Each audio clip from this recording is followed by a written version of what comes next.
It is Tuesday, October 5th. It is 8:30 a.m. I'd like to welcome fellow commissioners, staff, guests we have today, and anyone watching at home. Thank you so much for taking your time to have an interest in the Finance and Physical Resources Committee at Kent County this morning. With that, we will move to agenda item number 1, which is the consent agenda. Is there a motion to approve? Support. Okay, moved by Commissioner Sparks, support by Commissioner Womack. Any questions, comments, or discussion, or items that have to be pulled from the consent agenda? Seeing none, all those in favor of passing the consent agenda, please say aye. Aye. Opposed, same sign. The motion passes. That brings us to item number 2 from the Administrator's Office. Al? Action requested, recommend to the Board of Commissioners to accept and appropriate $10 million received from the U.S. Department of Treasury for the Coronavirus State and Local Fiscal Recovery Fund from the Federal Coronavirus American Rescue Plan Act, or commonly known as ARPA, to the 2021 Coronavirus Relief Fund. Kent County will receive $127.6 million from the United States Department of Treasury pursuant to H.R. 1319, American Rescue Plan Act of 2021, Section 603, Coronavirus Local Fiscal Recovery Fund. The Treasury distributed 1/2 of the total to Kent County last summer. According to Treasury guidance, CSLFRF resources can support public health, address negative economic impacts, replace lost public sector revenue, provide premium pay for essential workers, and invest in water, sewer, and broadband infrastructure. A proposed spending strategy that incorporates immediate, midterm, and long-term needs will be developed to support the committee and board decision-making on the full allocation and distribution of the funding. This is the first proposed appropriation of the CSLFRF funds for emerging immediate needs. Recommended uses of the $10 million appropriation will be presented to the committee at a subsequent meeting. The American Rescue Plan Act established a Coronavirus State and Local Fiscal Recovery Fund and appropriated $130.2 billion to the fund for local governments, with $65.1 billion direct to counties. The American Rescue Plan Act provides financial aid to families, governments, and businesses impacted by the coronavirus disease, 2019. CSLFRF dollars must be obligated by December 31, 2024, and expended by December 31, 2026. This action item is an activity related to COVID-19. Thank you. Is there a motion to approve? So moved. Support. Okay, moved by Commissioner Brevy, supported by Commissioner Womack. Is that what I heard? Thank you. And we'll take questions, comments, and discussion, and we'll start with Commissioner Wooden. Thank you, Chair. Just very briefly, is the $10 million the only amount that we've received thus far from Treasury? No, we received half in May, and the other half will come next May. If I may, just because of the plan coming later, is there a reason why we're appropriating $10 million today? Yes, because we think we'll have some emergent needs. We're not sure what we might be doing with housing this winter, but it's going to get cold soon. We've been in discussion with Grand Rapids and others, and so we will need to allocate something, which we'll bring back to the committee. We also know we have the Knapp Street drain coming up, and that's another one where the drain commissioner will need some front money to do some engineering and permitting before that project would happen next summer. So there's a couple of things that come to mind, and there could be others as well. Perfect. And then finally, by appropriating this, seeing that we've in the past approved policies for how to expend coronavirus relief funds, the appropriation to the coronavirus relief fund does not allow administration to spend those dollars in a previously approved manner, correct? It will have to come back procedurally? Correct. Yes. Perfect. Thank you. Hey, Commissioner Womack? Yes, so we received 63.8%. Have we moved any of that money? No. Okay, so this is the very beginning. And I noticed when I was reading that there was a mention about assistance for our frontline employees. I mean, let me look what. That's one of the eligible uses, but we haven't made that recommendation yet. Yeah, and I saw that being eligible this time, and I thought that was great, but I also thought, I didn't see that in our CARES Act, but I noticed that in this one. Is that something a different allocation we can use this time? It's a new allocation that could be used for that. Okay, for essential workers. Yes. Yep, thank you. I think that's great. Commissioner Morgan? So we're just putting this in the queue, right? That's Yes. all we're doing. Yes. Thank you.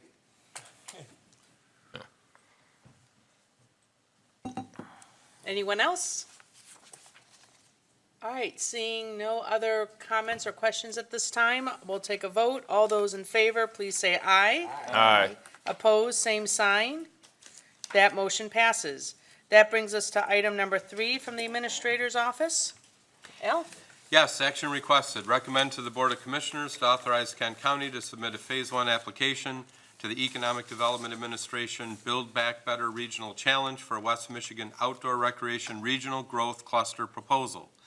The American Rescue Plan Act includes $1 billion for an EDA Build Back Better Challenge to grow new regional industry clusters or scale existing ones. A Phase 1 application to support technical assistance and planning is due October 19, 2021. Phase 1 will award $500,000 to between 50 and 60 regional entities. On September 23, the Kent County Parks Foundation and Canary Consulting presented a proposal to the Executive Committee for a West Michigan Outdoor Recreation Regional Growth Cluster. The proposal grew out of feedback from local units of government and other stakeholders on the value of supporting the economy by expanding outdoor recreation and associated manufacturing, tourism, and technology opportunities. Regional partners would include the Foundation, Kent County, City of Grand Rapids, Ottawa County, Michigan Department of Natural Resources, Michigan Minority Supplier Development Council, The Right Place, Michigan Manufacturing Technology Center, West, Experience Grand Rapids, Whitewater, West Michigan Trails and Greenways, Michigan's Iron Bell Trail, Downtown Grand Rapids, Inc., Talent 2025, and others. If awarded the technical assistance and planning dollars, Kent County, the Parks Foundation, and partners would prepare a Phase 2 application to receive additional funds to implement the West Michigan Outdoor Recreation Regional Growth Cluster proposal. In Phase 2, EDA will award 20 to 30 regional entities between $25 and $100 million to implement their proposal. Is there a motion to approve? Motion. Moved by Commissioner Womack, support by Commissioner Brevy. I believe we have our Sam Moore, from the Executive Director from the Parks Foundation here, who would probably like to make a few comments. So let's hear from Sam before we take questions and comments. Well, of course, I'd like to make a few comments. I can't help myself. First, I just want to take a brief moment to thank the commissioners for doing the bus tour with us back on a very cold, rainy September day. The weather could have been worse. We could have had freezing rain. But just a couple of, to recap that, memo was going out to all of you on that front. And, you know, some of the stuff that we looked at, some acquisitions, Silver Lake Country Club, Pando, some stuff down in Caledonia, some additional development opportunities that were in there. So I think some very exciting times with the parks, and we're just really appreciative of those that were able to make it and those that were not. Happy to do some one-on-one follow-up, a car tour, whatever fits your schedule, because there's just a lot of stuff happening, and I think that we're showing some of the commissioners some of the hidden gems around the county, and it's quite expansive and broad. So just a quick note on that to thank you for all of your support of the parks and the trails. I want to kick off, and then I'm going to turn it over to Josh, but take you back just a little bit and how we got to this point. So we had worked with the previous administration in developing a plan with Canary Consulting to kind of do an external review of the Parks Department, the foundation, our interaction with local units of government, some benchmarking. So we've been looking at similar park systems in the state of Michigan, but then also benchmarking to other park systems across the country. We know that the Kent County Park System has over a $30 million annual economic impact on our community. So it is a substantial entity, and we know that the outdoor recreation amenities are a growing need. And so in 2016, the Destination Asset Study that Grand Action commissioned here in Grand Rapids identified that we have a lack of recreational infrastructure in this town. So you see a lot of the key partners that are on the screen that we've been working with, and it truly is the West Michigan spirit of collaboration, and I think that that's what we're hoping that helps really put us over the finish line with the EDA as we compete across the country with this grant. I think we have a unique cluster. I'm not so sure that any other region will be submitting anything in the outdoor adventure sector. and is it in the size and the scope that we're looking at, number one. But also, how we got to this point with the EDA was we presented on a water trail grant. So once the Grand Rapids Whitewater is done, what happens on either side of Whitewater? And we think that the Kent County parks are perfectly positioned, and Ottawa County has done a great job with their water trail. And we have 5 different rivers that we can touch with 10 different entry and exit points in the river that can help elevate the water trail. So that's how we got to this point. So we were presenting on this smaller grant, and the EDA contacted us back and said, hey, we think with all of the collaboration and what's happening in your community, you have the opportunity to go bigger with this Build Back Better grant. So that's just kind of a brief synopsis of how we got to this point, and I'll turn it over to Josh to walk through some of the specifics that are in our growth cluster.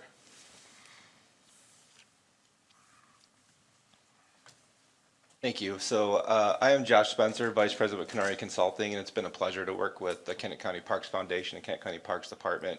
We've been working for the past about 5 months to identify 5 priorities, and this was an opportunity that came up, and you did a pretty good job of going over the grant opportunity, so I won't dwell on that. Other than just to highlight that the Phase 1 application, this is a really unique structure. The Phase 1 application is really about kind of pitching the vision for this cluster.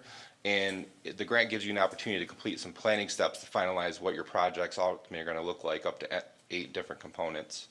And so as we looked at this grant opportunity and kind of our work that we did on identifying priorities, and this is from a study, and you actually have this on your desk in front of you too. And the study really looked at holistically, what does it look like to invest in your outdoor recreation industry? And a lot of these things are things we talk about quite a bit, right? Quality of life and activating Main Street.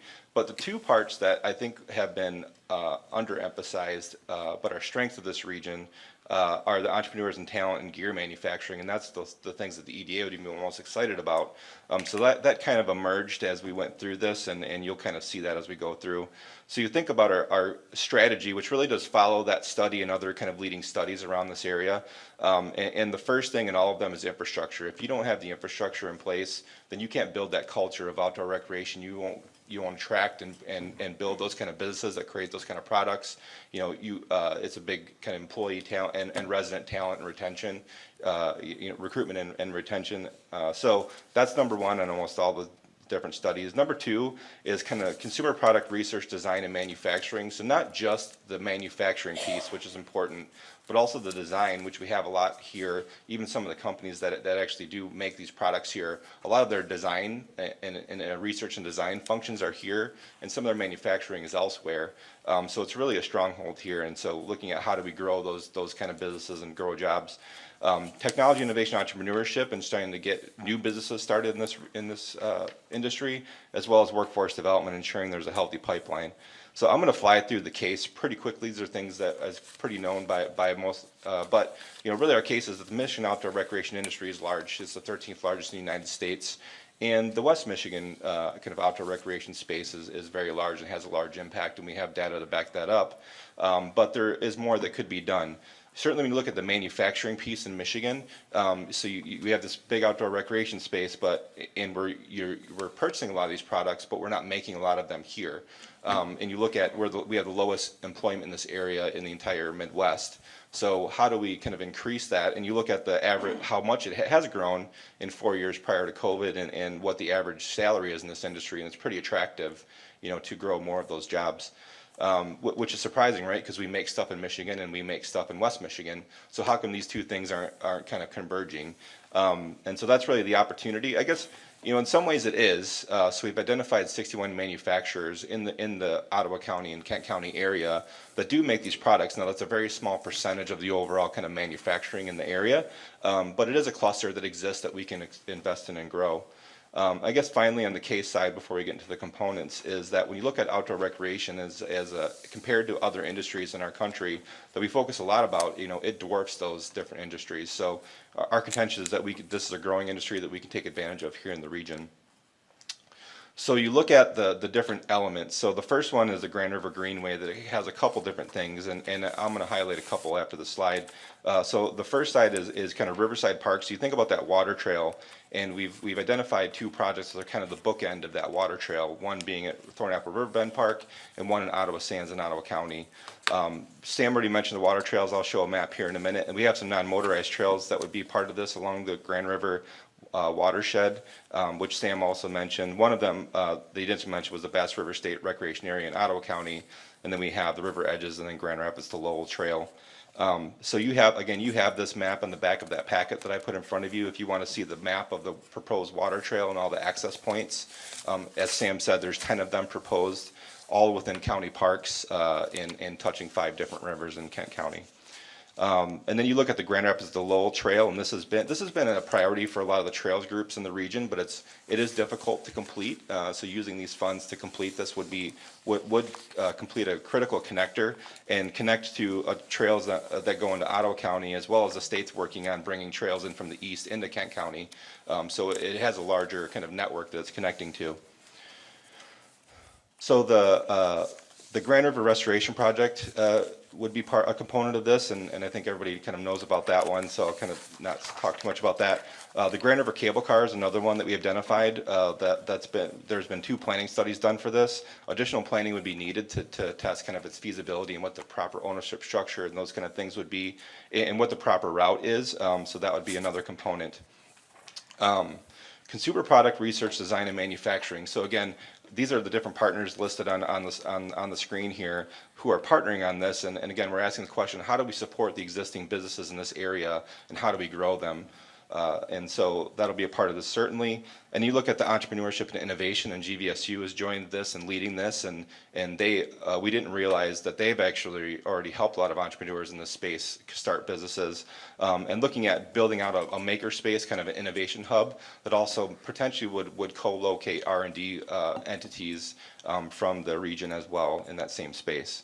And then finally, workforce development, really looking at asking the question on what is the unique talent needs of the industry, of the outdoor recreation, manufacturing, design firms, and what does that pipeline look like, as well as with hospitality and parks employment, and doing an assessment and developing a plan, let that drive future investment, because when we asked the question on what components would be ready, there really weren't any great answers, because I don't think we know enough to inform that decision. So this grant would fund a plan that would inform future investments.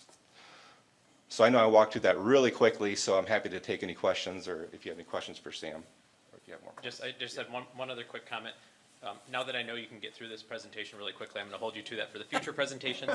But a couple of quick things. I think it's key that each of the component parts that we just laid out, there will be lead applicants, so it won't be Kent County's the overall umbrella lead applicant in phase 1, but then for phase 2, each of these component pieces make their own application. So I just wanted to clarify that part.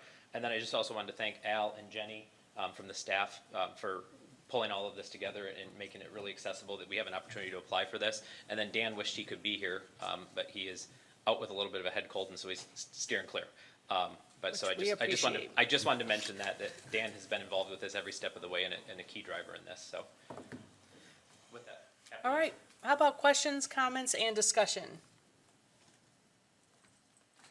Commissioner Bukowski. Gotta have it. Yeah, well, I guess the simple first question and then comment. The question is,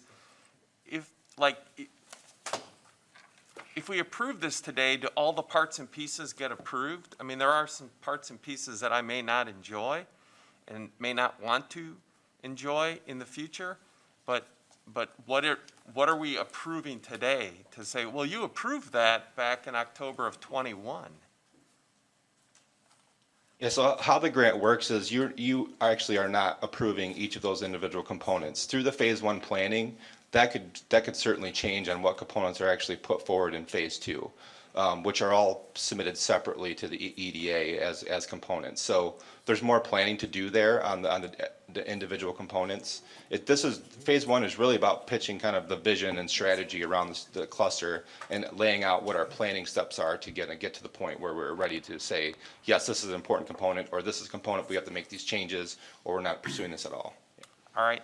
And then to skate on some thin ice, related to my various conflicts of interest. How much have you spoken with disability organizations in town? Part is envy that I don't see Disability Advocates logo on that first page, especially in light of the fact that we do work with almost all these entities. I actually was allowed in Cannon Township last week to write a letter of. But you got I had, my parole officer only let me in for an hour and I got to leave right away. But we did a letter of support for Cannon Township for actually 2 separate DNR applications. So we do that consultation to make sure, you talk about inclusion, and anyways, I'll leave my question and envy there. And is that phase 2 of the planning? Yeah, I'll say our coalition will grow. The challenge with this has really been the limited time frame that we were notified that, and kind of that this is available and working through and building out. So, really I guess my time was spent more in getting the components, like what would we be putting forward. But that coalition will grow, and certainly we're still reaching out to organizations right here all the way through the deadline. We did speak with Mary Freebad, but we also, we need to touch base with the organization and look for, would love any other recommendations for who we need to be touching base with on this. I know there's, we have a lot, but there's more advocates that we need to bring to the table for sure, yes. All right, thanks. The only thing I would add to that, Commissioner, is rest assured, your name has come up a lot with some of the meetings that we've had, but it has been all the component pieces. And like yesterday from 4 to 5:30 p.m., we were flushing out one of these final component pieces that finally broke over the weekend. And so we've just been so focused on the component pieces that the rest of this week and early next week, while we get to the deadline, is going to be focused on the organizational support. And you are on the Excel list and you will be hit up and asked. So don't worry. Commissioner Morgan? I'd like to follow up on Commissioner Volkowski's Please. comments. I always like to do that. Is this like, how many phases are you anticipating? This is phase 1. It seems to be pretty broad structurally. How many phases do you think are going to be coming before us as we work through this? Well, I think there will actually, there will be steps within the phase 2 application that will need to be completed, but there really are 2 phases. We're going to go through planning. I think we have to keep this body and the commission just updated as we go through that. But procedurally, there really are 2 phases as we're laying out kind of the planning steps. That planning is complete in preparation of the phase 2 applications. And so I guess there will be, we want to talk about how we keep the commission engaged and through the process, but ultimately, I guess procedurally, there will be just 2 phases. Oh, okay. Yeah. And just a comment, perhaps after the meeting, Commissioner Volkowski can help me diagram that action request sentence so I can understand it a little better. So, We'll get to a chalkboard. okay, thanks. Thanks. Yes, Commissioner Wooden? Thank you, Chair. So, great presentation. Definitely excited about voting for this in a few moments. My one question, I am struggling a little bit to see how creating the outdoor hub helps bring the manufacturing industry here, just because there are outdoor recreation hubs across the country. And I'm seeing here that Indiana actually is the leading state from this chart. So can you explain a little bit about what led, do we know why Indiana is such a leader in this industry? Because no disrespect to our friends to the south, I don't necessarily see Indiana as an outdoor recreation state compared to other ones. So can you explain a little bit about why they're such an industry leader? Yeah, so Indiana has a large RV manufacturing industry. If you buy an RV, chances are it was made in Indiana. So that pretty much accounts for all of that. And we asked the same question, right? There are certainly studies that back up that creating these investments and supporting these businesses will lead to industry growth. But we've also heard it from the businesses that are here that have validated that yes, if this is one of the first times that I think we've been targeted with any of these economic development kind of initiatives, and certainly it would entice us to invest more here. And they see it as a talent retention and recruitment tool for themselves, because they have to recruit talented workers that are in this industry that want to live in regions that have these quality of life components. So they're excited about it. as well as potentially the opportunity to expand the manufacturing to other areas, because this is growing. The demand for these products are skyrocketing, and the companies currently can't keep up. So we view that as an opportunity that we have to explore further in planning. Thank you, and if I can ask one ahead. additional question. Could you go back to the slide about the Grand Rapids to Lowell Trail? So under this proposal, I'm seeing kind of in the northeast side going through, is that replacing the existing rail line with trail? Or is that just putting a trail alongside? This current plan would be putting a trail alongside of it. Alongside, okay. Yes. Perfect, that's it, thank you. Okay, just for housekeeping notes, we have a 9 o'clock budget work session. It is 9 o'clock, but we won't be going to the budget work session until we're through with finance. Thank you for my fellow commissioners and those who came for that patience while we continue to get on through finance. Any other questions on this agenda item? Yes, Commissioner Antor. Thank you. Partners, are partners people that are gonna be getting money from this? Do we have any partners that won't be receiving money and they're actual partners that are gonna help facilitate? Most of the partners that you see listed on our presentation would not get any direct financial funds from the grant, but they're excited on supporting this in their capacity that they exist in.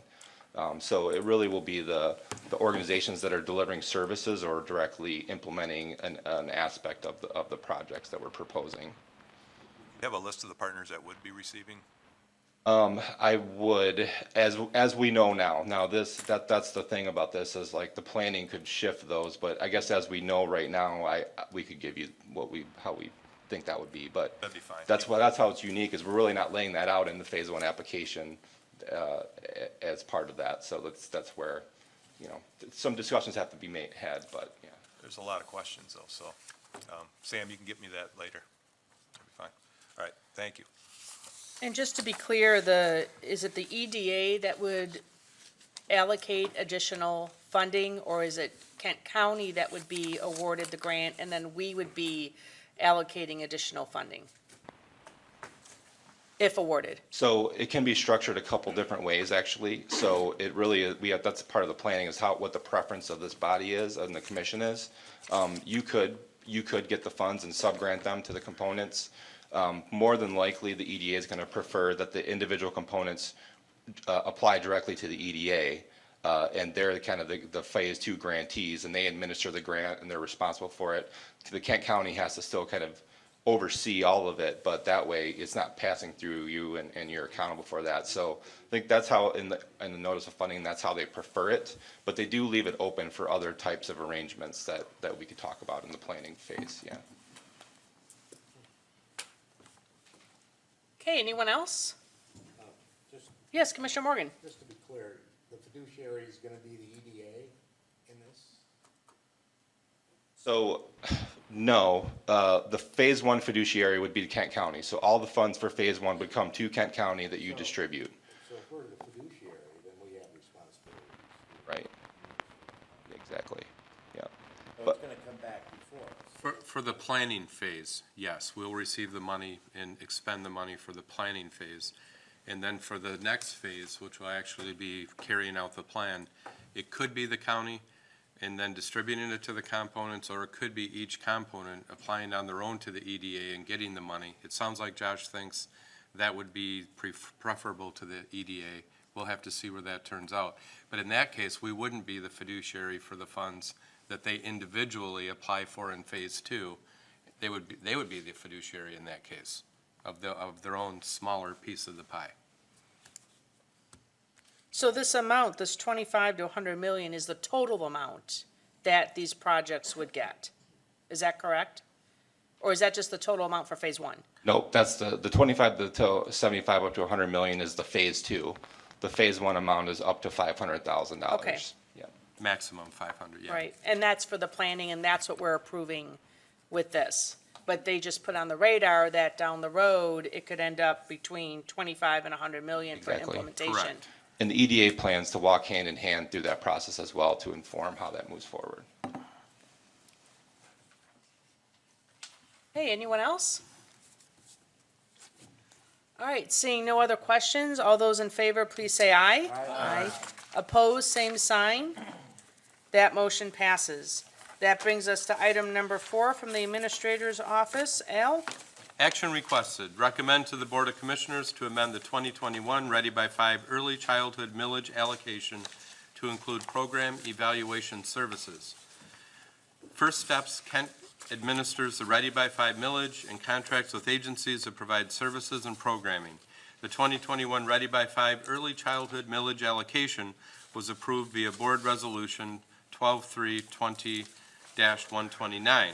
First Steps Kent is requesting an amendment to the 2021 Ready by 5 Early Childhood Millage allocation to include 2 additional third-party contractors, Basis Policy Research and MEO Dwyer LLC, to manage the evaluation of services in the amount of $48,667, and to evaluate and advise on equity of provided services in the amount of $8,760. The evaluations will produce impact evidence, enabling stakeholders to determine the effectiveness of the early childhood programming and services being provided under the Ready by 5 millage. Thank you. Is there a motion to approve? Support. Okay, moved by Commissioner Bukowski, support by Commissioner Sparks. We'll take questions, comments, and discussion on this topic. Yes, Commissioner Womack. Yes, I just like to say it was great to read that while they're doing this assessment, they're also going to have a lens on equity, inclusion of programs from those marginalized communities and their residents, and also inclusions of people with disabilities in these programs, helping run it. So I just want to say it's a well-thought-out plan from my perspective. Thank you. Hey, anyone else? All right, seeing none, all those in favor, please say aye. Aye. Opposed, same sign. That motion passes. That brings us to item number 5 from Fiscal Services. Al? Yes, action requested. Recommend to the Board of Commissioners to appropriate an additional $43,000 to the 2021 Agricultural Preservation Budget in the Special Projects Fund for the Saraki Farm Property Development Rights. The Board of Commissioners approved the purchase of development rights ordinance on November 26, 2002, and passed Resolution 125-18-3, approving an option to purchase the development rights on the Saraki property, accepting and appropriating all funds awarded by the Federal Agricultural Conservation Easement Program, and any matching funds from landowners, foundations, or townships, and authorizing the county administrator, controller, or designee to execute the options, purchase agreements, and any associated documents at a not-to-exceed cost of $210,000. The Agricultural Preservation Board has since recommended the purchase of the easement on the Saraki Farm in Grattan Township to preserve approximately 70 acres owned by Scott and Melissa Saraki at 7800 Nugent Avenue Northeast, Rockford, Michigan, 49341, at a cost not to exceed $253,000 based on the property's compliance with county criteria. No county general funds are required. The Saraki Farm property development rights will be funded by $121,520 from federal funds, $86,617 from the Wegge Foundation, $38,000 from Grattan Township, $1,240 from the landowners, and $5,623 from the Agricultural Preserve Board of Michigan.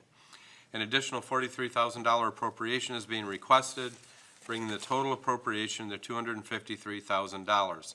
Corporate Counsel will review and approve the easement and all related documents as to form prior to signing. Thank you. Is there a motion to approve? So moved. Support. Moved by Commissioner Wooden, support by Commissioner Womack. We'll take questions, comments, and discussion.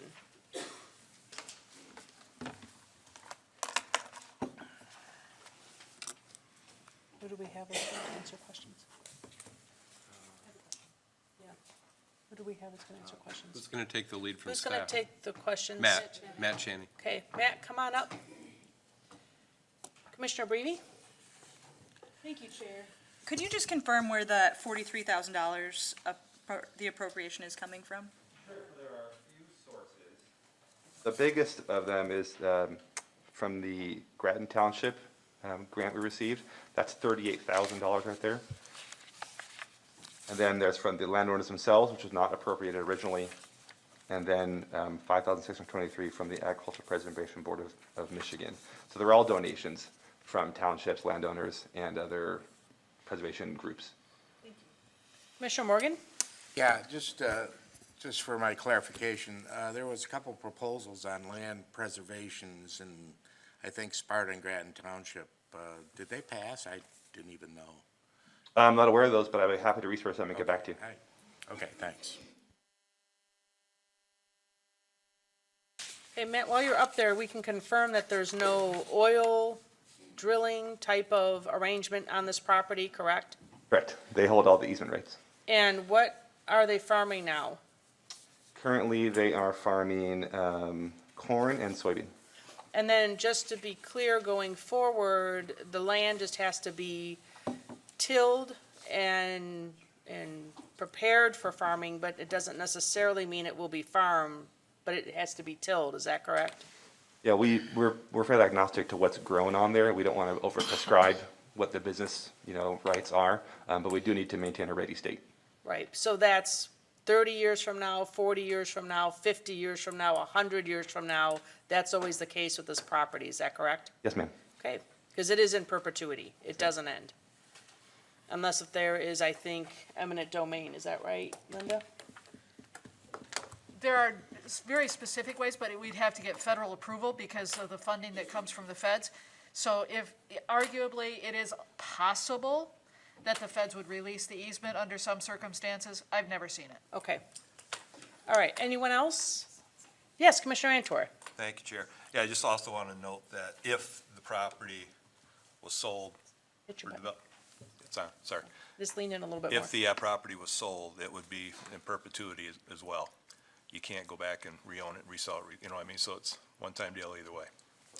Thank you. All right, anyone else? All right, seeing no other questions or comments, all those in favor, please say aye. Aye. Opposed, same sign. That motion passes. That brings us to item number 6 from the Administrator's Office. Al? Action requested. Recommend to the Board of Commissioners to accept and appropriate $91,477 from Samaritas to the 2021-22 Special Project Fund budget, and to authorize the Board Chair or designee to execute the agreement, approve extensions, amendments, and increases to the appropriation not to exceed 15% of the original award.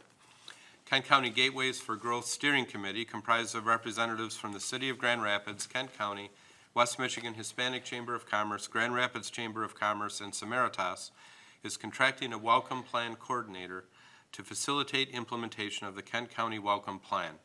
Grand Rapids, Kent County was one of 13 communities who participated in the national initiative Gateways for Growth to develop a local welcome plan. The community-led plan is designed to help refugees and immigrants overcome barriers in 5 categories: civic engagement, economic development, safe and connected communities, education, and equitable access to services. Samaritas will transfer $91,477 to Kent County to fund a contract for the services of the Welcome Plan Coordinator. The funds were donated by Kent County, Warner Norcross and Judd, Fifth Third Bank, City of Grand Rapids, Steelcase, Spectrum Health, and the Grand Rapids Community Foundation, and held in trust by Samaritas. Corporate Counsel will review and approve all documents as to form prior to signature. Thank you. Is there a motion to approve? So moved. Support. Okay, moved by Commissioner Wooden, supported by moved by Commissioner Green, supported by Commissioner Womack. Thank you very much, and we'll take questions, comments, and discussion. Commissioner Bukowski. Who is the contract with for the Welcome Plan Coordinator? The contract will be with Kent County. So we're gonna hire, or we're gonna assign this Welcome Plan Coordinator? We're going to sign a contract for that service for the first year. Right, but we have a staff person who's gonna serve in that role? Or like, who's gonna do the coordination of the Welcome Plan? Well, the coordination will be Teresa Branson. Teresa, why don't you come up to the podium? Teresa is, of course, our inclusion director and will be overseeing this process. Thank you, Commissioner Bukowski. So with the funds from Samaritas, our plan with the Gateways for Growth Steering Committee is to hire a contractual person. And then in that RFP process, we have defined that that person would be supervised by myself as a Chief Inclusion Officer. It is very much, a community initiative with those partners. Right, I just wanted clarity on who was gonna do that work in this movement. Yeah, we'll continue to keep the board updated as we move through that process. Commissioner Antor? Thank you, Chair. Could you explain what the connection is between Samaritas and Protective Child Services, or Child Protective Services? Yeah, I don't have information on that relationship between CPS and Samaritas, but I can get information and report back on that. Okay, Thank you. thank you. Anyone else? Commissioner Womack? Yes, I just want to thank Mrs. Branson for this extra work she's going to take upon herself, but it is in helping coordinate this, because it is very important. I've said in some meetings between cities with immigrants, and as they begin to talk about the different problems they had, I could see that it was scattered county-wide. So I don't think it could be a better place to facilitate that than at the county level. Thank you for your service. Hey, anyone else? All right. All those in favor, please say aye. Aye. Opposed, same sign. That motion passes. That brings us to item 7 for public comment. Is there any public that would like to address the Finance and Fiscal Resources Committee this morning? Seeing none, I will close public comment, and that will bring us to Commissioner Miscellaneous this morning. Do I have any Commissioner Miscellaneous? Yes, Commissioner Womack. Yes, I was contacted this weekend about our animal control services, so I had a chance to stop out there yesterday. There was a dog that was beaten really bad in its back, and some residents have caught that on film here in Kent County. And so I know there's been many news requests to hear from our animal control, so they are writing up a statement. It might have been released yesterday, but you might want to be on the lookout for this video, because it is just some very cruel people when it comes to animals, and it is just great to know that Kent County Animal Shelter has our animal control that's also working with law enforcement to bring this guy to justice. But that's one of our agencies that you may see in the news pretty soon, doing some wonderful work on the protection of animals. Thank you. Any other Commissioner Miscellaneous? As we head into the budget piece, we might as well touch upon the state changes with what they proposed for the health department. Can you make a comment on that, Al? Sure, yeah. You're referring to the boilerplate language that was Yes, please. included with the budget bill, which basically required that any county that had a mask mandate in place on the 1st of October basically had to either have the county board take a vote to approve the mandate or remove it if they wanted to continue to receive funds for the health department. Initially, staff believed that there was over $20 million at risk there. But subsequently, we learned that it was about 2.1 million. It's specifically a specific part of the allocation and not the entire allocation. However, as we looked at that, Linda Howell, our corporation counsel, corporation counsels from other counties, the governor in consultation with the attorney general, even Channel 8 contacted a law professor independently of everyone else. And the answer that came back very clearly is that state law requires that to amend a state statute, it requires a state statute to do that specifically amends it. And you can't just have boilerplate in a budget bill that then amends the public health code. And so that's where we're at, is we're actually following the law better if we don't adhere to the boilerplate language that approved the budget, but to stick with the longstanding law of the state that so in other words, if the state wants to change or limit a public health officer from issuing a mask mandate, or wants to change the funding for counties for public health, then it would need to amend the statutes that provide for that specifically. And so that has not happened, and so that's why we're planning to continue on the course that we're at. Thank you. Yes, Commissioner Antor. Thank you. Am I to assume then that these other 11 counties aren't as smart as we are, or it is, and maybe I'm wrong, but it seems like the reason why we're suddenly so applicable to this whole thing is because they promised us money that nobody else is getting. And if it wasn't for that end around that the governor's doing, giving selective counties money, which he's done things like this in the past, and the Supreme Court slapped her down, I don't feel good about this at all. I feel like the situation's being gamed by the governor. She signed, boilerplate or not, boilerplate's in there for a reason. You can call it boilerplate. Sometimes it sticks, sometimes it's a little gray. But she signed that law knowing it was in there. And now she's saying, well, it's not constitutional. Well, let's let the courts decide. I don't think we should be accepting any money at this point. And is the 2.1 million, is that just a piece? Yeah, that's the essential local public health services funding, and all counties get that. So that isn't money that only Kent County was going to get. Well, the total is 2.4 million, but that includes 340,000 for vision and hearing, which we believe is actually budgeted under the school aid budget. So very likely that would not be impacted by this.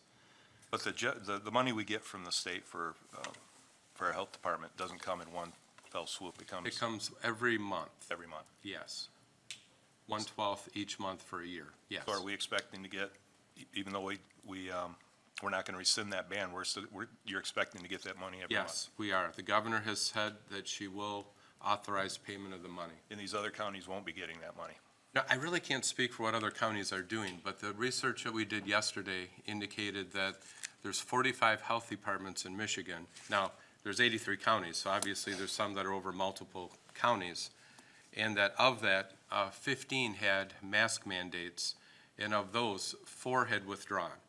And so I'm not sure where the figure of 11 have withdrawn came from. It sounded to me more like 11 kept the mandate. But in any event, we rely on our corporation counsel. We rely primarily, and that's why Linda's here, is to research the law and let us know, give us direction. But then we also have the benefit of knowing a number of other corporation councils that have represented counties. And then, so while we're not relying simply on the governor, that is another leg of the stool. And then we have the independent testimony of the law professor saying the very same thing. So that's why we believe we're on very firm ground. And, unfortunately, we're in this position, not of our choosing.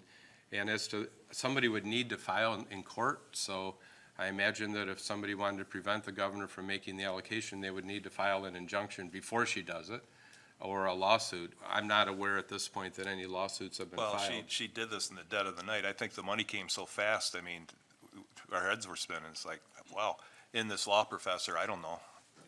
Everybody's got an opinion on this, and should we go out and get some second, third, fourth opinions from law professors who may see this differently? I don't know if we cherry-picked a law professor. I have no idea. I don't know anything about that person. I just don't like Al, you're new. You walked into, I can't even imagine trying to sort this all out. So I'm not picking on you. No, that's okay. Not I at all. understand it. I just feel like this whole process is dirty. And we do have a governor right now that has been caught out over her skis. She's not the judicial branch. She's an executive, and she's making decisions that should be made in court. We'll see. I can't imagine the Supreme Court, when it goes to that point, will be too patient with her, considering what she did last time when she was found to be way out over her skis and told, cut it off. And then she said, well, give me another 21 days of this executive order BS, which she can't do some of the stuff. I have no faith that what she's doing right now is legal.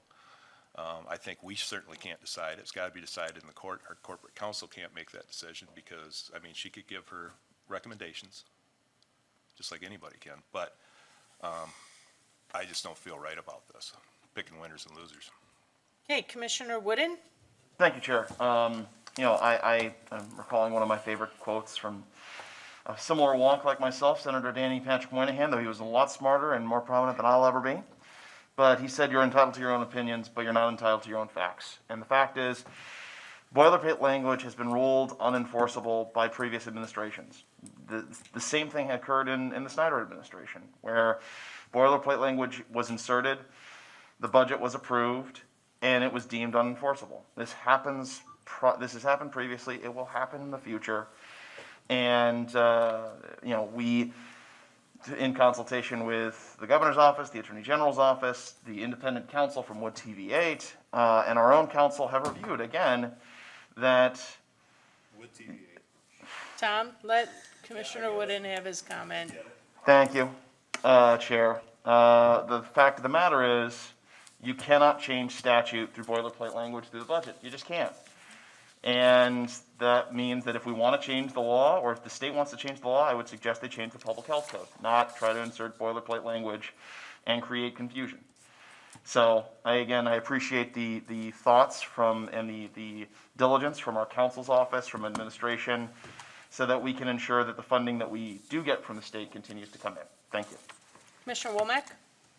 Yes, I'd just like to echo Commissioner Wooden when it comes to the boilerplate language and the fact that I have total confidence in our staff. I'd like to thank our Attorney Howell for all of her hard work, and many times when she's come to tell us what the law is, many times it's been scrutinized where it had to go through other avenues, and it's very seldom, if any time, I've seen that she's been wrong.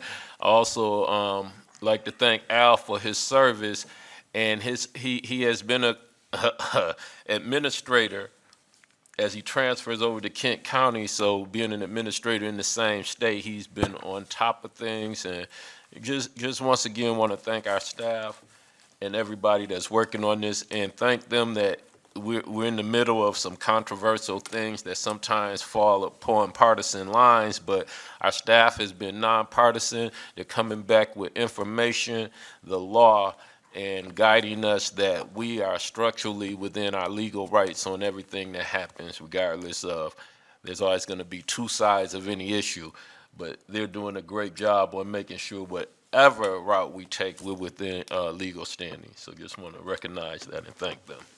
Commissioner Bukowski? Thank you, Chair.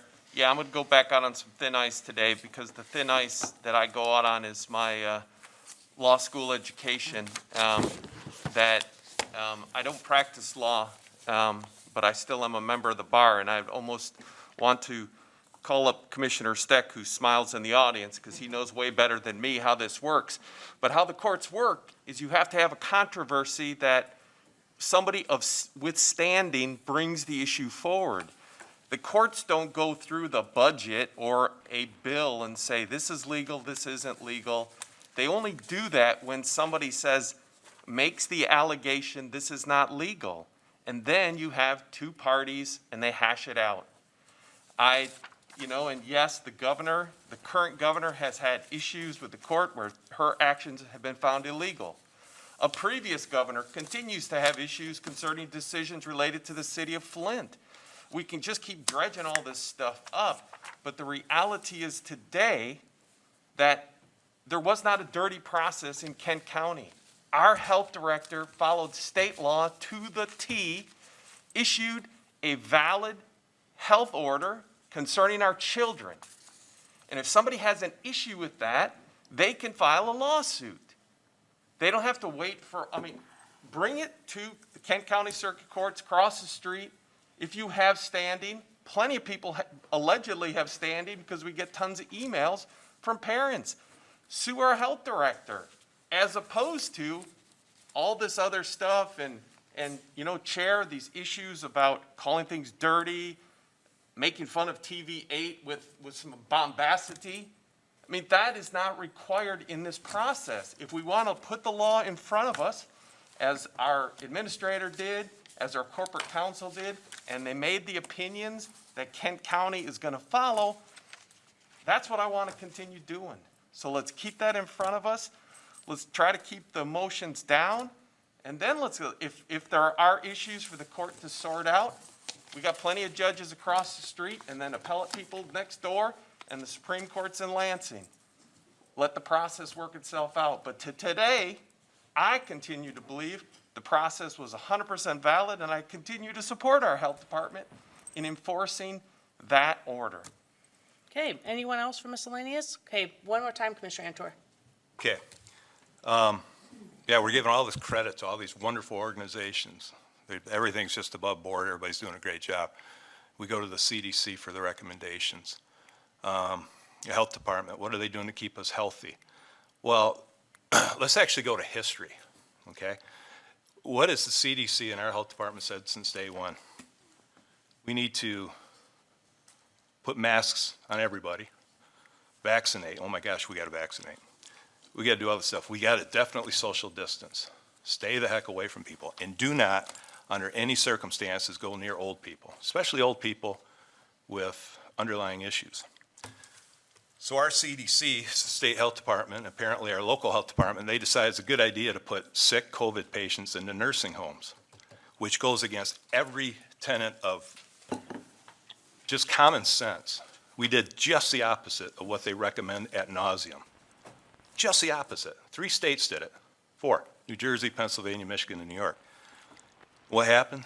Thousands and thousands and thousands of deaths that were unnecessary. Why? Because we followed our health department. What did our health department director do? He says he has a bad move. What did he do to stop that from happening? What did he do here in Kent County saying, I'm not going to be a part of that? Common sense 101, you don't put sick people with COVID into nursing homes. My sister worked at a place that was 100% no problems, 0. They were masking up, they were doing everything they're supposed to do, not letting people in, not letting people out. They were forced to take 2 COVID patients, and a couple weeks later, everybody started getting, they lost 8 people. That's just locally. Why?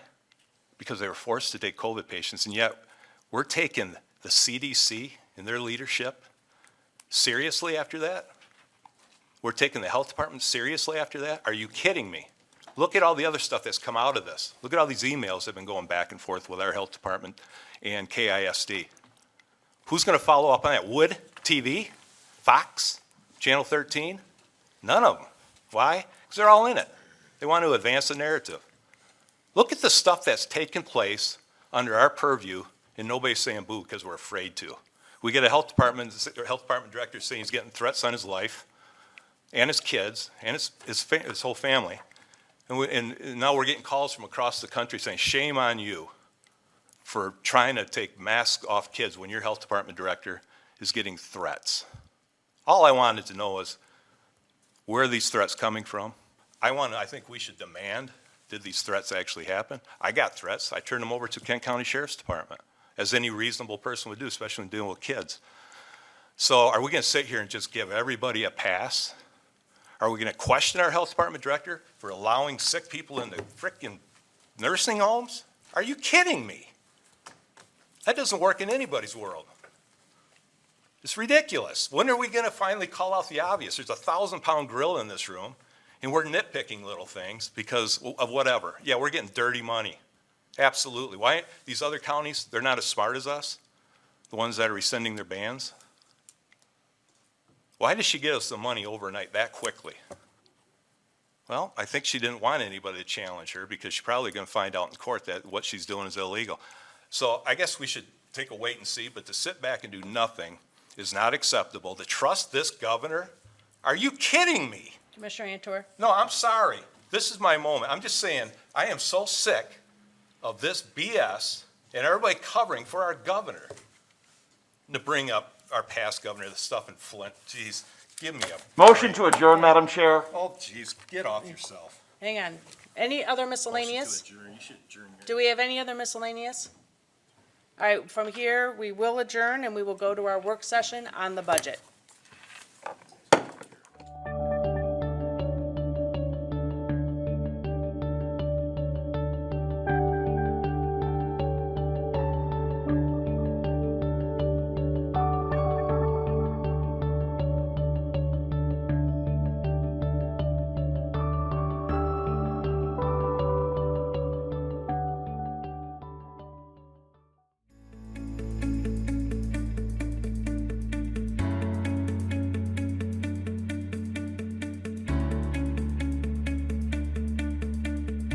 I am Kent County. I am Kent County. I am Kent County. We are Kent County. We are Kent County. We are Kent County. We are Kent County. We are Kent County.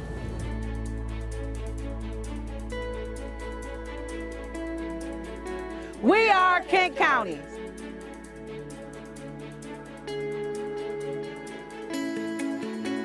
We are Kent County.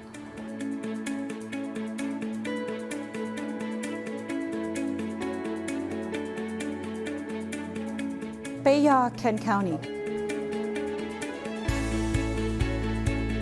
Ami, Kent County. Somos Kent County. Mas Ira, Kent County.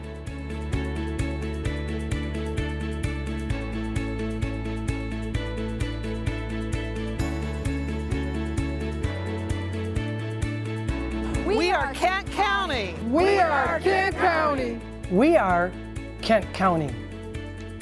Oh, yeah.